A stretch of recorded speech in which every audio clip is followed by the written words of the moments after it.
Demokrasi atau diktator? Mana yang cocok buat negara berkembang? Oke, jadi gini. Negara berkembang itu ibarat anak remaja yang baru masuk masa puber. Lagi labil, masih nyari jati diri, penuh semangat, tapi juga gampang keblinger. Di satu sisi pengen maju kayak negara-negara barat, tapi di sisi lain masih struggling sama masalah-masalah klasik. Kemiskinan, pendidikan yang kompang camping, korupsi di mana-mana, dan infrastruktur yang suka setengah jadi. Nah, pertanyaannya, buat ngurus negara kayak gitu, lebih cocok sistem demokrasi atau diktator? Demokrasi, suara rakyat katanya. Demokrasi itu sistem yang katanya dari rakyat, oleh rakyat, dan untuk rakyat. Semua orang punya hak pilih, bisa bebas ngomong, bebas demo, bebas ngeritik pemerintah, asal nggak kelewat batas. Idealnya, demokrasi bikin pemimpin takut sama rakyat, bukan Pemimpin sebaliknya. dipilih secara adil dan bisa diganti kalau dia ngaco. Tapi, realitanya di negara berkembang, demokrasi sering jadi kayak ajang cari muka.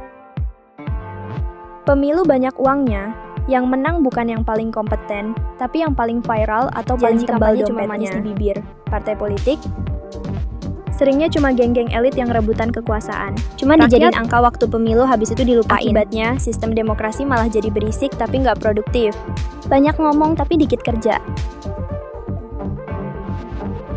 Debat sana-sini, tapi jalanan tetap bolong, sekolah tetap mahal, dan harga sembako tetap nyekek. Tapi bisa ngeri. Sekarang kita lihat sisi satunya, diktator. Sistem ini biasanya dipimpin satu orang atau satu kelompok kecil yang punya kuasa penuh. Nggak ada debat, nggak ada pemilu ribet, dan keputusan bisa langsung eksekusi. Kalau pemimpinnya visioner dan niat ngebangun negara, hasilnya bisa luar biasa. Contohnya, waktu masih Singapura, mereka dipimpin Lee Kuan Yew yang sangat tegas, bahkan cenderung otoriter. Tapi lihat sekarang, Singapura jadi salah satu negara paling maju dan tertib di dunia. Itu ya siap-siap aja hidup dalam ketakutan. Gak bisa kritik, media dikontrol, orang bisa hilang cuma karena ngomong dikit soal pemerintah. Banyak negara yang hancur gara-gara diktator yang rakus kekuasaan.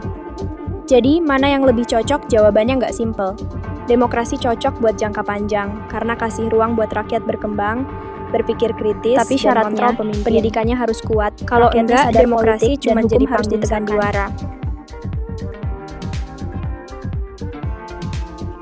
Diktator mungkin cocok buat masa transisi, pas negara masih harus hati-hati banget cepat dan nggak bisa terlalu banyak debat.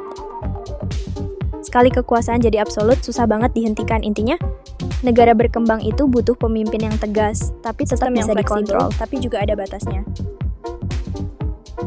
Mau demokrasi atau diktator, kalau pemimpinnya busuk, hasilnya tetap jeblok. Tapi kalau sistemnya benar dan rakyatnya sadar, negara bisa maju dengan cara apapun.